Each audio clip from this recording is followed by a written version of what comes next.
Assalamualaikum warahmatullahi wabarakatuh. Selamat sore rekan-rekan semuanya. Saya berada di perkebunan talas beneng. Ya, perkebunan talas beneng bisa dikatakan ini tanaman yang subur ya. Tanaman yang subur itu dari daunnya juga luar biasa, tak besar-besar. Besar-besar ya. Dan bagaimana kira-kira bagaimana caranya bisa sesubur kayak gini? Makanya kita mau agak sedikit sharing ya. Gimana caranya sih biar tanaman talas beneng ini lebih subur dan hasilnya juga maksimal nantinya ya. Kalau untuk saat ini memang panen daunnya juga udah benar-benar maksimal ya. Oke, sekarang kita juga mau ngobrol-ngobrol ya sama selaku di pertanian, bisa dikatakan ya korluh ya, koordinator penyuluh. Makanya kita akan berbincang-bincang sedikit. Oke, Pak Hendra. Ya, terima kasih Pak Om Iman. Sekali lagi salam hangat untuk para petani atau pecinta talas beneng loper. Oke, sip Pak. Pada kesempatan hari ini saya dengan Pak Mas Iman melalui channel Rofi Beneng coba mengulas sedikit atau sharing bahwa talas beneng yang kita sedang kembangkan atau budidayakan ini ternyata dia respon terhadap naungan.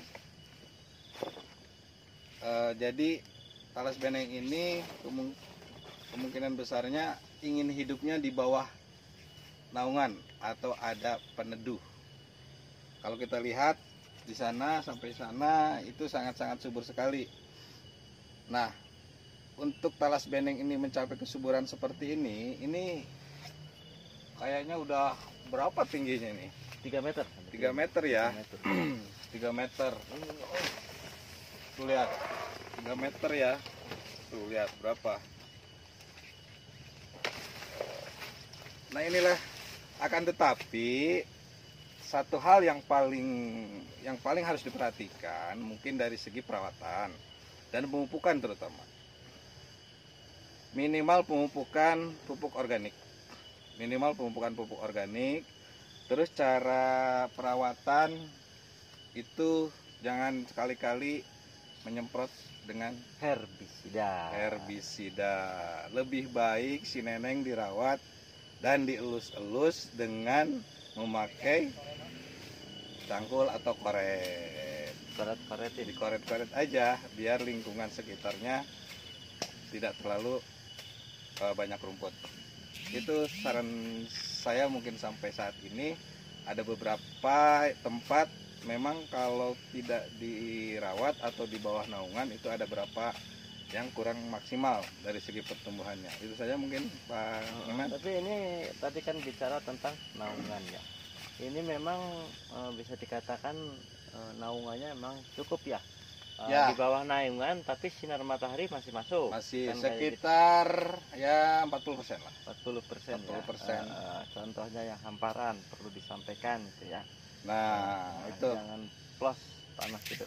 Jangan plos terlalu kosong kayak tanah sawah gitu ya. Yang hamparan yang nggak ada naungan. Yang penting mindsetnya kita itu memperdayakan lahan yang bisa dikatakan kurang produktif ya, karena tanah yang kurang produktif bisa dikatakan itu yang sudah ada penghasilan tahunan ya. Nah, itu satu cirinya bahwa talas beneng ini jangan dijadikan prioritas utama di lahan. Tetapi lebih ke untuk tambahan lah, tumpang sarinya, sekalian merawat tanaman yang kita intikan tahunan, yang sudah berpenghasilan. Talas beneng hadir di situ untuk menambah pendapatan yang lain. Yang tahunannya dapat, yang dari segi bulanan dari daun, misalkan talas beneng setahun sekali bisa dipanen.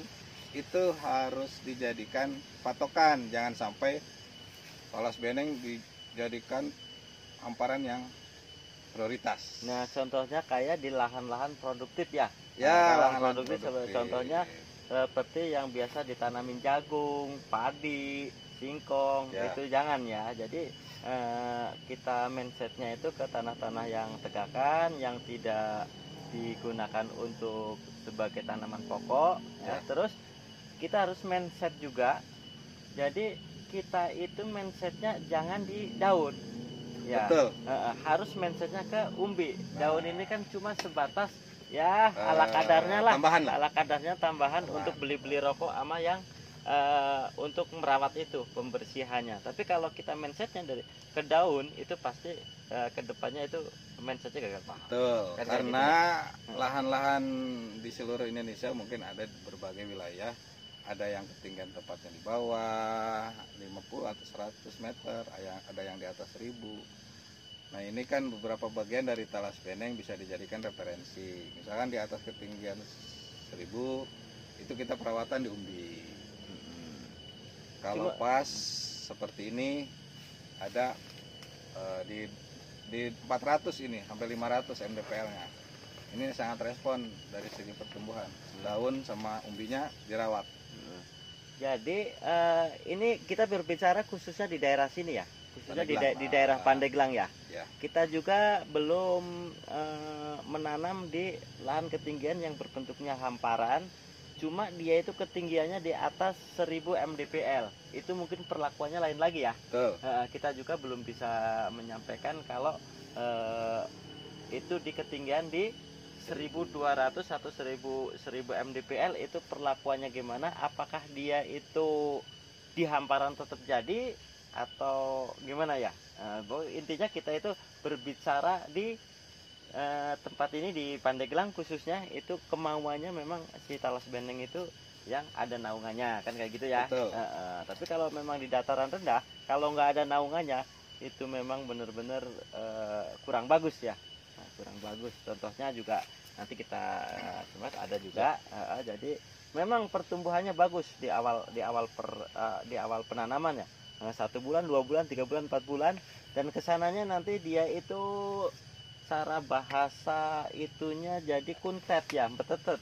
Jadi nggak gede-gede, jadi kayak hidup segan mati tak mau. Nah itu contoh-contoh yang mungkin yang pembudidaya sudah mengalami gitu, mungkin itu dari gendala-gendalanya di situ ya. Jadi makanya untuk pembudidaya pemula atau yang baru mau budidaya, pertama harus diperhatikan itu lahannya. Jangan sampai memaksakan, bila perlu diuji coba dulu ya, balik beberapa batang gitu. Memang kalau posisinya memang pertumbuhannya bagus, oke lah. Jangan sampai nanti ada rasa kekecewaan karena udah bisa dikatakan mengeluarkan modal tapi hasilnya kurang maksimal, baru dari hasilnya kan gitu ya. Inilah yang kadang jarang diperhatikan untuk memulai usaha di Talas Beneng.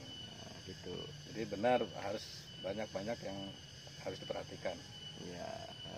Itu untuk gambaran-gambaran lah. Khususnya ini bagi yang pemula, yang mau memulai ya. Kalau yang sudah memulai ya memang dia udah paham lah mungkin dari karakter si Neneng ini ya. Nah, pinginnya dipayungin ya. Ada naungan istilah katanya kan kayak gitu ya. Kata peribahasa, Neneng nggak mau panas om gitu. Ada aja lah, oke lah. Neneng nggak mau panas om. Jadi pengen yang adem gitu. Bener. Oke, mungkin untuk obrolan ini mungkin ada hal yang bermanfaat. Semoga untuk gambaran-gambaran kedepannya ya, jangan sampai kita kecewa di kemudian hari ya. Harus diperhatikan dari faktor-faktor yang memang posisinya itu kedepannya itu akan mengganggu dari produksinya. Oke, mungkin cukup itu aja yang obrolan kita. Semoga bermanfaat. Untuk selanjutnya kita bisa berjumpa kembali. Oke, selamat sore, dadah. Tetap semangat. Assalamualaikum warahmatullahi wabarakatuh. Waalaikumsalam.